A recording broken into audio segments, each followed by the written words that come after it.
Bismillahirrahmanirrahim. Assalamualaikum warahmatullahi wabarakatuh.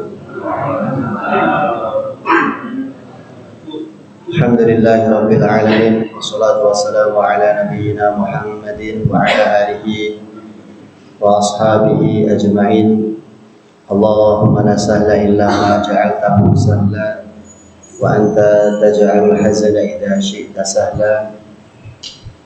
Allahumma ja'alil Qur'ana rabi'a qulubina wa nura sudurina wa dhahaba humumina wa humumina wa sa'ibana ila jannati bi rahmatika ya arhamar rahimin.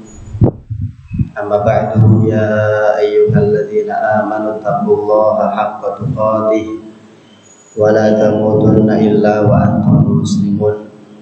Hadirin jamaah hafizakumullah. Alhamdulillahirabbil alamin. Di kesempatan yang baik ini kita bersyukur kepada Allah Subhanahu wa taala masih diberikan kemudahan untuk bisa hadir di dalam majelis ilmu, untuk bisa duduk-duduk di antara taman-taman surga yang ada di dunia ini. Semoga duduknya kita di taman-taman ilmu, di taman-taman surga ini Allah ganti nanti di akhirat dengan duduk-duduknya kita di surga Allah Subhanahu wa taala. Amin ya rabbal alamin. Salawat dan salam kita bacakan untuk baginda Rasulullah Muhammad sallallahu alaihi wasallam, untuk keluarga beliau, untuk para sahabatnya dan juga umatnya yang senantiasa teguh di atas sunnah Rasulullah Muhammad sallallahu alaihi wasallam. Hadirin hafizakumullah, di kesempatan pagi ini insyaallah kita akan melanjutkan pembahasan surah berikutnya, surah yang baru. Setelah sebelumnya kita membacakan surah Al-Insyiqaq, tentu dengan segala keterbatasan ilmu, dengan segala kekurangan ilmu, maka dengan memohon pertolongan kepada Allah, semoga Allah mudahkan, semoga Allah berikan taufik pertolongan untuk kita bisa membaca ayat demi ayat di dalam surah Al-Mutaffifin ini. Kemudian Allah anugerahkan kepada kita ilmu yang berbuah amal, ilmu yang menjadikan kita bisa beramal di dalam kehidupan kita sehari-hari, sehingga amal kita, amal yang dipandu dengan ilmu, tidak seperti yang dilakukan oleh orang-orang Nasrani yang mereka beramal tanpa ilmu. Ataupun jangan sampai kita juga seperti orang-orang Yahudi yang punya ilmu tapi tidak mau mengamalkannya, atau amalnya bertolak belakang dengan ilmu yang dimilikinya. Maka sebagaimana doa yang sering kita panjatkan, Allahumma inni as'aluka ilman nafi'an wa rizqan thayyiban wa amalan mutaqabbala. Ya Allah, sungguhnya kami mohon kepada Engkau ya Allah ilmu yang bermanfaat. Atau di dalam hadis yang lain kita diajari oleh Nabi untuk berlindung, dijauhkan dari ilmu yang tidak bermanfaat. Allahumma inna nas'aluka ilman, atau Allahumma inni a'udzubika min ilmin la yanfa'. Dan ilmu yang tidak bermanfaat itu ketika ilmu hanya sebatas pengetahuan, ilmu hanya sebatas thaqafah, tidak menjadi amal dalam kehidupan sehari-hari. Hadirin hafizakumullah, surah yang akan kita bahas ini surah Al-Mutaffifin. Kalau secara terjemah Al-Mutaffifin diartikan dengan orang yang curang. Dan Masya Allah, ini satu di antara 3 surah yang diawali dengan ancaman, diawali dengan kebinasaan. Wailun, celakalah, binasalah, hancurlah.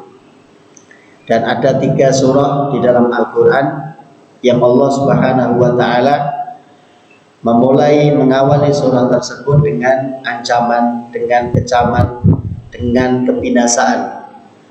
Sebagaimana kita tahu ada surah Al-Humazah, Allah juga memulainya dengan wailun likulli humazatil lumazah. Kemudian surah Al-Mutaffifin yang insyaallah akan kita pelajari ini, dan surah yang diawali dengan kecelakaan atau doa kebinasaan yang lain adalah surah Al-Masad atau surah al-lahab, tabbat, celakalah, binasalah. Jadi ada 3 surah di dalam Al-Quran. Jadi kebayang kita membaca satu surat, ada surat yang itu datangnya dari Allah, tapi kalimat pembukanya celaka, binasa, hancur. Maka seharusnya ini menjadi sesuatu yang menggetarkan dalam diri kita, sesuatu yang menakutkan. Bagaimana bisa surat itu datangnya dari Allah yang Maha Pengasih, Allah yang Maha Penyayang, tiba-tiba bunyi awalnya binasalah, celakalah. Surah Al-Mutaffifin ini di antara tema besarnya adalah tentang orang yang berlaku curang. Lebih spesifik lagi dikaitkan dengan orang yang curang dalam urusan menakar atau menimbang. Orang jualan kemudian punya takaran, punya timbangan, kemudian dia berlaku curang. Dan yang menarik adalah ayat yang secara berbicara tentang perintah untuk menyempurnakan timbangan. Jadi kalau kita nimbang, disuruh nimbang yang sempurna, yang genap.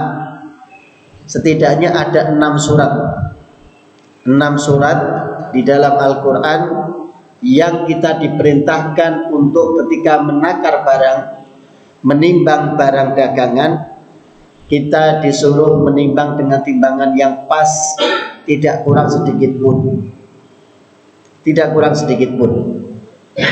Dan lafadznya hampir sama, walaupun nanti di beberapa surat,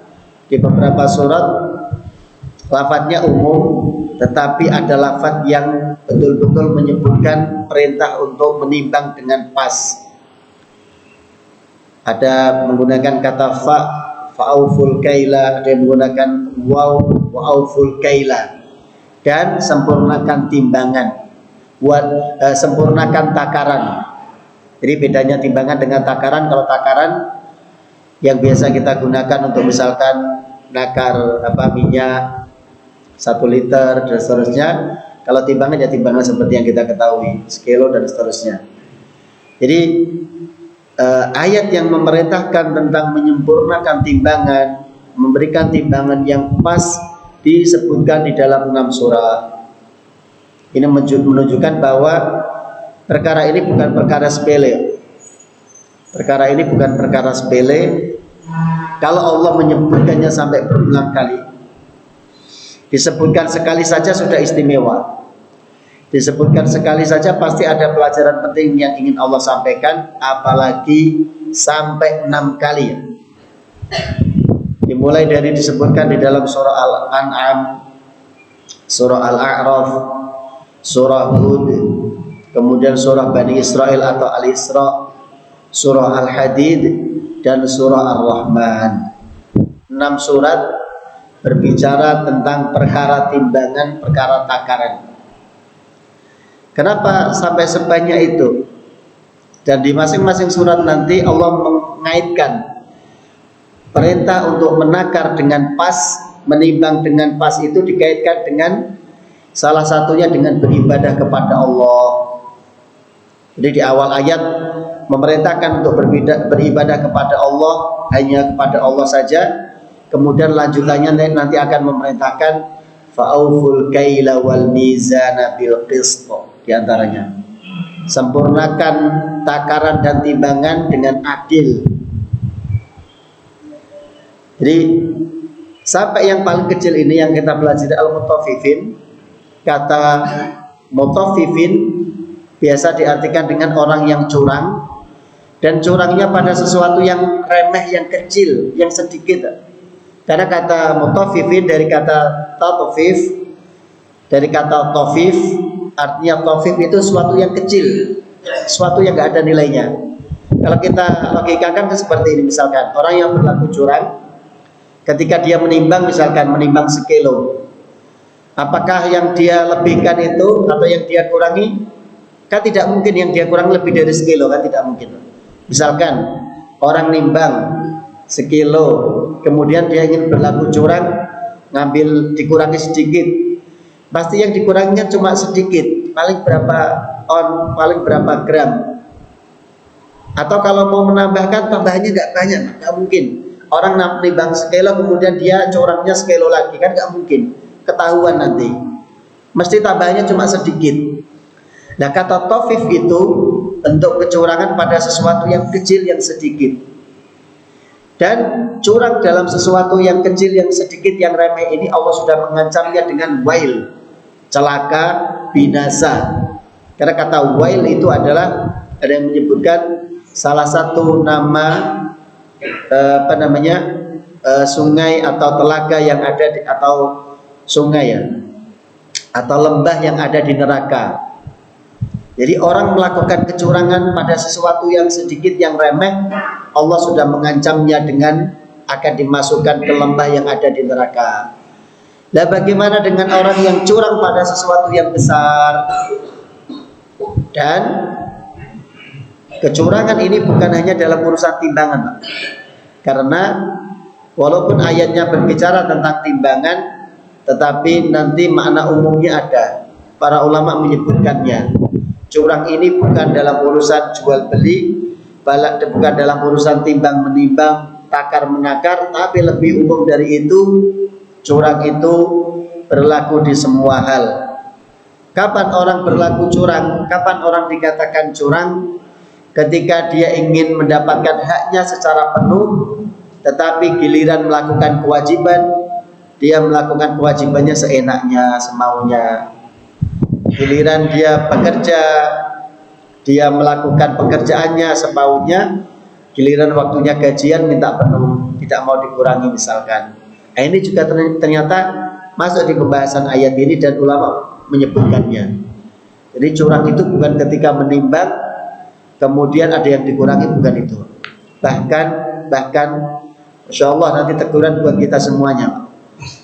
Di antaranya Syekh Ibnu Utsaimin rahimahullah ta'ala sampai membuat contoh. Kalau ada seorang pegawai, seorang pekerja, dia datangnya terlambat ke kantor, ke tempat dia bekerja terlambat, kemudian dia pulangnya pengen duluan.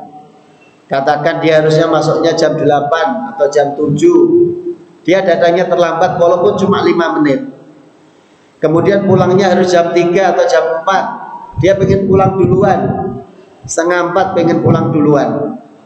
Maka ulama menyebutkan dia termasuk orang yang berlaku curang dan masuk dalam ancaman di dalam surat ini. Jadi kalimat al-mutaffifin bukan hanya masalah menimbang atau jual beli saja, masuk di semua hal dalam kehidupan kita, yaitu kaidahnya ketika orang ingin meminta haknya secara penuh, sementara dia melakukan tugasnya, kewajibannya tidak sempurna, tidak maksimal, ada yang dia kurangi, maka masuk dalam ancaman di surah Al-Mutaffifin ini. Di antara pembahasan tentang memberikan atau menakar dengan sempurna ini, Allah kaitkan dengan kerusakan. Di antaranya nanti disebutkan wala tabkhasun nasa asya'ahum, sempurnakanlah takaran kalian dan timbangan kalian, wala tabkhasun nasa asya'ahum, dan jangan kalian merugikan manusia, jangan kalian merugikan orang lain, wala tufsidu fil ardi ba'da islahiha, dan jangan kalian membuat kerusakan di bumi setelah Allah memperbaikinya. Ternyata urusan menimbang atau menakar Allah kaitkan dengan kerusakan yang ada di bumi ini. Bagaimana bisa Pak? Dalam nanti pandangan yang lebih luas lagi itu akan terjadi karena Allah menyebutkannya. Ini babnya adalah tentang mentalitas sebenarnya, tentang mental seseorang. Kalau orang sudah terbiasa berlaku curang pada sesuatu yang kecil, ada orang yang suka meremehkan, alah cuma sedikit, alah cuma segini, gak apa-apalah, kurang-kurang dikit, alah cuma sedikit, gak kerasa. Nah, ini tentang mentalitas. Kalau orang sudah terbangun mentalnya biasa mengurangi dalam urusan yang kecil, urusan yang sedikit, pasti ketika dia memegang urusan yang besar, pasti mental yang sama juga yang akan dia lakukan pada amanah yang besar. Kalau orang biasa memandang cuma sedikit, cuma kecil, begitu dia dapat urusan yang besar menyangkut kemaslahatan orang lain, maka pasti dia juga akan menganggapnya alah cuma 1-2 orang, tidak apa-apalah dikurangi. Alah cuma 1-2 orang, tidak apa-apa diambil. Itu yang disebut dengan membuat kerusakan, merugikan orang lain, dan pasti akan terjadi kerusakan. Bahkan di ayat yang lain Allah mengaitkan antara memberikan takaran dengan sempurna, dengan pas. Allah kaitkan dengan tegaknya langit dan bumi. Was-samaa'a rafa'aha wa wada'al mizan. Allah menegakkan langit, Allah mengangkat langit, dan Allah meletakkan al-mizan, timbangan di bumi ini. Kalau sampai orang mengurangi timbangan di bumi, maka langit juga akan memberikan hukuman. Nanti akan kita sebutkan pada waktunya. Jadi orang curangnya di bumi, tapi langit ikut-ikutan menghukum. Dengan cara apa? Dengan cara langit tidak sudi menurunkan hujan. Orang ngurangi timbangannya di bumi, yang marah ikut-ikutan marah langit. Langit atas perintah Allah akan menahan hujan, tidak sudi turun. Sampai-sampai Nabi mengatakan, kalaulah bukan karena Allah sayang kepada binatang, kepada hewan, kepada tumbuhan, Allah akan menahan turunnya hujan di tempat tersebut. Jadi kalau ada orang berlaku curang, biasa ngurangi timbangan, biasa berlaku curang, kok masih diberi hujan, yakinlah hujan itu bukan untuk orang tersebut. Tapi Allah menurunkan hujan itu karena Allah peduli kepada binatang, kepada tumbuhan. Kebayang tidak murkanya Allah? Sampai Allah tidak peduli dengan manusia yang curang ini, Allah lebih peduli kepada binatang, kepada tumbuhan. Kenapa begitu? Kalau orang curang, yang dirugikan banyak, kerusakan yang ditimbulkan banyak, besar, maka Allah tidak sudi. Sampai-sampai Allah lebih peduli mementingkan hewan atau tumbuhan.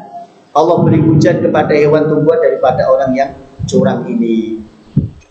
Tapi sebelum kita melanjutkan membaca ayat per ayatnya, kita kenali dulu biodata dari surah Al-Mutaffifin ini. Yang pertama, surah ini ulama berbeda pendapat.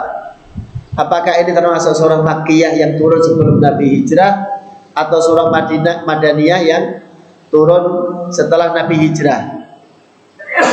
Kenapa begitu? Karena ini surat yang terakhir turun di Mekah dan awal turun di Madinah. Sehingga para ulama berbeda pendapat. Sebagian mengatakan ini Makkiyah karena secara karakter suratnya surat Makkiyah. Ayatnya pendek-pendek, bicara tentang akhirat, bicara tentang keimanan. Berarti dia karakternya surah Makkiyah. Tapi yang lain mengatakan, oh tidak, ini surah Madaniyah. Karena salah satu sebabnya turunnya surat ini berkaitan dengan, nanti kita baca sababun nuzulnya, dengan seorang pedagang Madinah. Tapi ulama sampai berbeda pendapat. Ada yang memilih Makkiyah, ada yang memilih Madaniyah. Bahkan ada yang memilih tengah-tengah, tidak Makkiyah, tidak Madaniyah. Yaitu bagi ulama yang berpendapat ada surat-surat yang tidak turun di Mekah, tidak turun di Madinah. Terus di mana? Antara Mekah dan Madinah. Maka surah Al-Mutaffifin ini salah satunya surat yang turun antara Mekah dan Madinah. Dia secara karakter surah Makkiyah, tetapi dia turunnya tidak di Mekah. Kenapa? Karena dengan turunnya surah ini, tadi kita sampaikan berkaitan dengan pedagang yang ada di Madinah, maka Allah menyiapkan kota Madinah. Sebelum Nabi masuk ke Madinah, Allah perbaiki akhlak mereka dulu. Jadi surah Al-Mutaffifin ini adalah surat yang diturunkan untuk memperbaiki karakter sebagian pedagang di Madinah yang berlaku curang. Nanti sebelum Nabi datang ke sana, sebelum Nabi hijrah ke sana, Allah perbaiki adab mereka, akhlak mereka terlebih dahulu. Jadi sampai ulama berbeda pendapat. Kemudian jumlah ayatnya 36 di dalam mushaf, urutannya ke 83. Adapun urutan turunnya adalah 86. setelah surah Al-Ankabut, sebelum surah Al-Baqarah. Surah Al-Baqarah termasuk surah yang awal-awal turun di Madinah. Jadi surah Al-Baqarah termasuk surat yang pertama atau awal-awal turun di Madinah. Sababun nuzul, sebab turunnya surah Al-Mutaffifin ini, sebab turunnya adalah yaitu terkait dengan seorang laki-laki, seorang pedagang di Madinah yang punya dua takaran. Punya dua takaran karena dia pedagang, dia punya dua takaran. Takaran yang besar dan takaran yang kecil. Kenapa dia punya dua takaran? Ya tadi kita sebut untuk berlaku curang. Jadi kalau pas dia kulakan, kalau pas dia belanja, dia menggunakan takaran yang besar sehingga dia akan dapat barang banyak. Tapi giliran dia jualan, menjual ke orang lain, takaran yang digunakan adalah takaran yang lebih kecil. Jadi sampai begitu, Pak. Bentuk kecurangannya itu sampai terlihat sangat-sangat jelas, yaitu seorang pedagang yang punya dua takaran, satu takaran yang besar untuk berbelanja, untuk mulakan, satu takaran yang kecil, yang lebih kecil secara ukuran untuk dia jualan. Kan berarti ada selisih antara dia mulakan dengan dia jualan, ada selisih. Misalkan dia sekilo pakai takaran yang besar, dapatnya sekilo 2 on misalkan. Begitu dia jualan pakai, atau liter ya, liter. Begitu dia jualan, dia pakai takaran yang lebih kecil, sehingga dengan takaran itu dia jual kepada orang tidak 1 liter, tapi kurang dari 1 liter, atau tidak 1 kilo, tapi katakan 8 on atau yang lain. Jadi di Madinah ada seorang laki-laki yang dikenal, disebut dengan Abu Juhainah. Dia memiliki dua takaran, yang besar dan yang kecil. Maka begitu sampai-sampai di hadis yang lain disebutkan, Ibnu Abbas mengatakan ketika Nabi datang ke Madinah, mereka penduduk Madinah adalah orang yang paling buruk, orang yang paling buruk dalam menakar barang dagangan.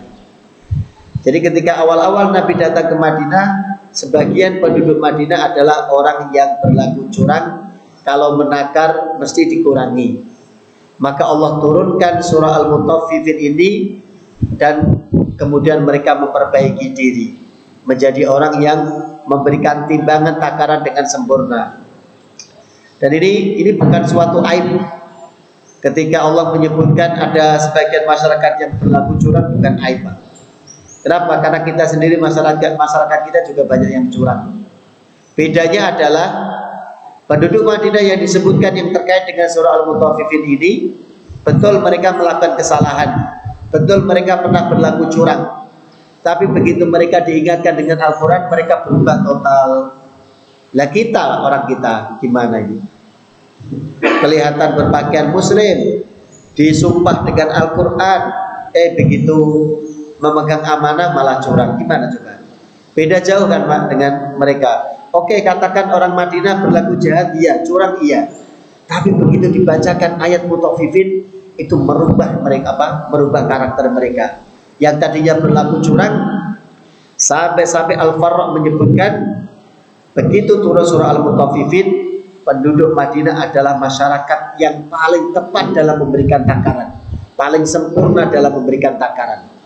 Itu artinya Al-Quran ini bekerja dalam diri mereka, penduduk Madinah, memperbaiki karakter mereka, memperbaiki sifat mereka. Maka kita harus banyak belajar kepada mereka. Mereka pernah berbuat salah, kita juga berbuat salah.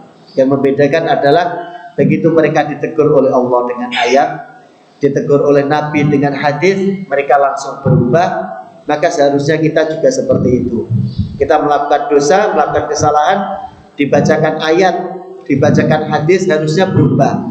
Kalau tidak berubah, makanya sampai disebutkan dalam kalimat yang lain, sesungguhnya Allah akan menggunakan kekuasaan untuk memperbaiki masyarakat yang tidak bisa diperbaiki dengan Al-Quran. Jadi terkadang Allah akan menggunakan tangan kekuasaan untuk memperbaiki masyarakat yang tidak bisa diperbaiki dengan ayat Al-Quran, tidak bisa diperbaiki dengan hadis Nabi. Maka Allah menggunakan kekuasaan. Allah kirimkan seorang penguasa, pemimpin yang dengan tangannya, dengan kekuasaannya bisa memperbaiki masyarakat. Lalu dibacakan Quran sudah agak mempan. Jangan-jangan jin yang ada dalam dirinya juga hafal Quran misalnya. Jadi begitu dibacakan ayat, dibacakan Quran tidak mempan karena dia tahu sendiri. Ini mungkin yang bisa disampaikan. Jadi kesimpulannya ini kita tuliskan di sini. Kecurangan yang diancam di dalam surah Al-Mutaffifin ini adalah sesuatu yang remeh, sesuatu yang kecil. Kalau dalam sesuatu yang remeh, yang kecil saja Allah mengancam dengan kebinasaan, lalu bagaimana dengan kecurangan yang pada sesuatu yang besar? Maka tentu ancamannya akan jauh lebih besar, ancamannya akan jauh lebih menakutkan. Wallahu ta'ala alam bishawab. Ini mungkin sebagai muqaddimah, sebagai pembuka untuk surah Al-Mutaffifin yang insya Allah akan kita pelajari. Semoga Allah memberikan kepada kita ilmu yang bermanfaat untuk menjadi pegangan kita dalam kehidupan sehari-hari, dan semoga Allah menjaga kita dari sifat-sifat yang buruk, dan Allah ridha dengan semua kebaikan yang kita lakukan. Amin ya rabbal alamin. Kita cukupkan dengan doa kafaratul majlis. Alhamdulillah. Subhanakallahumma wa bihamdika asyhadu an la ilaha illa anta astaghfiruka wa atubu ilaik. Walhamdulillahirabbil alamin. Assalamualaikum warahmatullahi wabarakatuh.